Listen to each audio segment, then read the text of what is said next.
Мы пришли в Национальный музей. Первый раз у нас не получилось зайти, сказали, нужно зарегистрироваться. На тот день уже мест не было, так что мы зарегистрировались на воскресенье. Там уже очередь, и вообще людей очень много. Я читал, что в воскресенье бесплатный вход в музей. Сейчас посмотрим. Мы сейчас в музее, который раньше был тюрьмой. Сейчас это Национальный музей.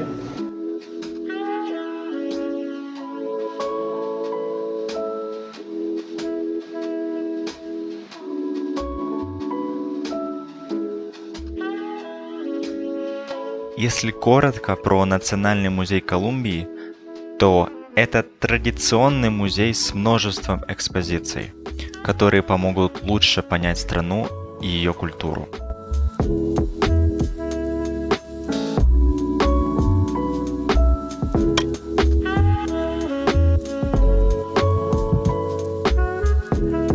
Меня больше всего впечатлил раздел о беженцах из Венесуэлы.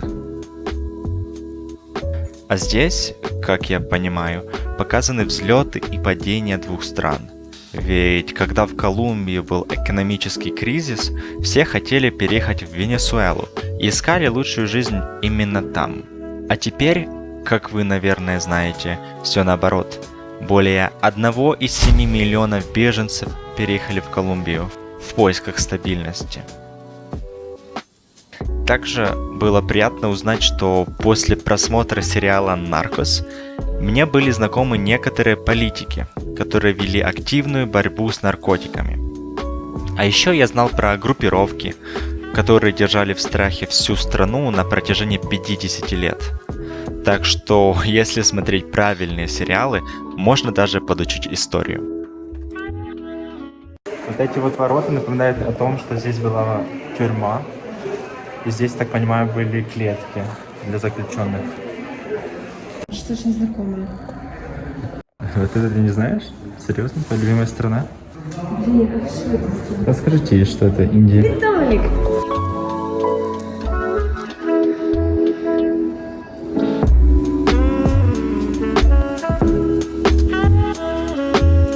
Здесь написано: способ спасти мир – это стереть границы. Очень интересно. Что думаете? Все, мы провели 2 часа, да? 2 часа в этом музее. Очень классный музей, очень много разных экспонатов, и сложно все понять без языка, какая там связь, куда идти, что делать, но мне понравилось. Мне понравилось, идем в следующий музей. Этот музей был бесплатным, что супер, что классно. Можем идти дальше. Второй музей на сегодня – музей Симона Боливара, спасителя Колумбии, и не только Колумбии, а от испанских колонизаторов. Очень важное место для колумбийцев, и вообще для людей с Латинской Америки, поэтому посмотрим. Мы уже зарегистрировались на 2 часа, готовы идти. Чтоб я так обедала. Пошли дальше, что здесь? Ой, затянула. Вау, living room. Моя living была другая. Чтобы я так жил, да? На чем поднялся? Но ты никого не освободил от колонизаторов, потом ты уже живешь. Спальня освободительная. Такая маленькая. Почему? Такая маленькая кровать такого большого человека. Я думаю, меня там будет прям притык могут.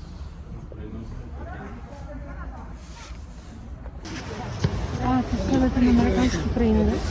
Это флаги тех стран, которые Боливар освободил от испанских колонизаторов. Здесь можно увидеть, как это Боливия, Эквадор, Венесуэла, Колумбия, Перу. Аня хочет сфотографироваться с флагами. Да. Иди, становись. Боливар объединил все страны Северной Латинской Америки и помог им избавиться от колонизаторов. Так что он очень большой человек, очень важный персонаж для истории, для колумбийской истории. Увидели почти всю территорию. Могу ли я рекомендовать этот музей, дом Боливара?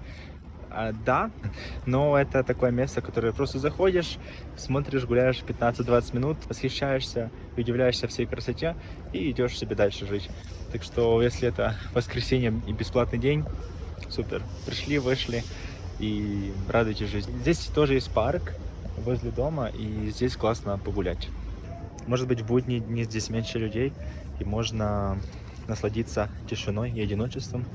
Но когда здесь прошел дождь, здесь скользко и опасно.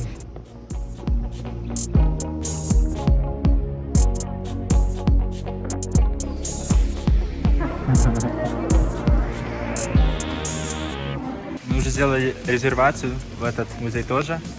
Резервация на 4 часа, сейчас 3 на нас пустили без проблем. И сказали, что можно пойти и посмотреть больше экспозиций, чем просто на одну, на которую мы зарегистрировались. Все, пошли смотреть.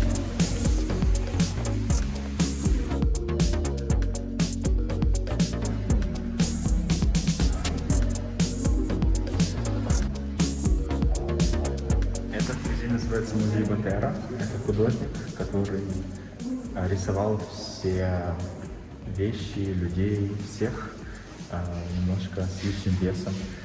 Выглядит очень интересно.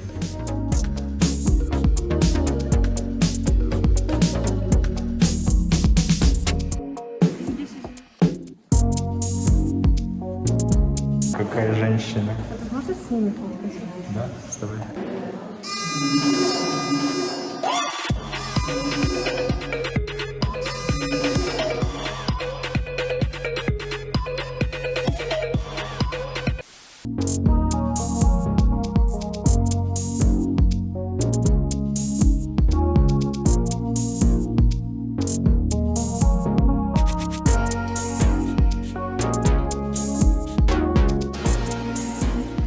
Это, видимо, самая популярная картина здесь.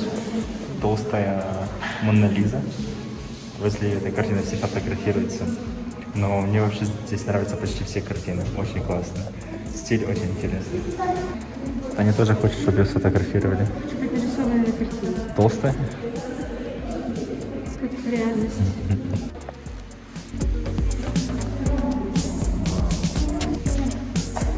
У нас возник вопрос. В Украине есть известная художница, которая тоже рисует немножко жирных людей, полненьких людей. И вопрос, как вы думаете, она украла идею? Потому что этот Ботера, он родился в 1932 году и рисовал это еще в 90-х. Так что это все слишком подозрительно.